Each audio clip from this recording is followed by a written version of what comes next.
Mr. President, I rise today to speak to the proceedings that have just occurred in this body with regard to ethanol and to talk about how I see them from the perspective of my home state of Delaware. Today, the Senate agreed on a path forward to end federal subsidies for corn-based ethanol. And as senators, we are often asked to make tough choices. And the votes on today's amendments, the bipartisan votes on today's amendments, were largely a reflection of where we're from. For Delaware, agriculture is the single largest part of our economy. We grow a lot of corn, we grow a lot of soybeans, we have companies investing in advanced biofuels, and we have a major poultry industry. And today, I voted for Delaware's poultry growers and for our consumers.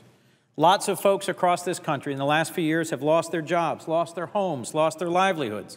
And it is, to me, very important that the people of Delaware know on the record that the vote that I cast today to end federal subsidies for ethanol was about voting to make sure that we are supporting our home state poultry industry. My main concerns are that one of the most important economic engines, not just in Delaware, but on the whole Delmarva Peninsula, is the poultry industry, an industry that has its back against the wall and is struggling to survive. At a time when many other ag industries are seeing record prices, and that is a positive thing, a boon for them, for the poultry industry, the rising cost of feed is forcing decades-old companies to rethink their business models, or, sadly, in one case just last week, one of the most important and vital poultry companies in Delaware shut its doors and went into bankruptcy. We need to move away from corn-based ethanol and towards homegrown advanced biofuels if we are going to accomplish three goals at the same time.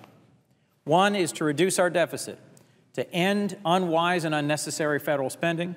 Second is to support and advance and defend our poultry industry, whether in Delmarva or throughout the rest of the country. And third is to continue to move, to make progress towards the future of clean, promising biofuels that are not from grain. The amendment I just voted for closes the door on corn-based ethanol. But in my view, that should not prevent us from finding a path forward to advanced biofuels, those not from grain, whether cellulosic ethanol or drop-in biofuels developed from algae or otherwise. Today, I also filed an amendment with Senator Carper, the senior senator from Delaware, that makes it clear that as we close the door on corn-based ethanol, we need to do two other things going forward. First, use those billions of dollars in savings to reduce the deficit. And second, redirect funds formerly committed to VTEC to support an important but just beginning, a nascent advanced biofuels industry. Ultimately, the policies we pursue should lead to American consumers, producers, and farmers using less petroleum and, more importantly, using less oil from overseas sources. If we are going to reduce our dependence on fossil fuels, and especially on those that we import from overseas, we're going to need to continue to pursue a range of cleaner and more secure sources of energy. Advanced biofuels are central to this effort. And now that we have taken the important first step by adopting the Feinstein-Coburn Amendment and signaling the intent of this body to end federal subsidies for corn-based ethanol, I hope that we will also responsibly pay down our federal deficit and continue a strong path forward towards the advanced biofuels that Delawareans are making a significant contribution towards making a reality.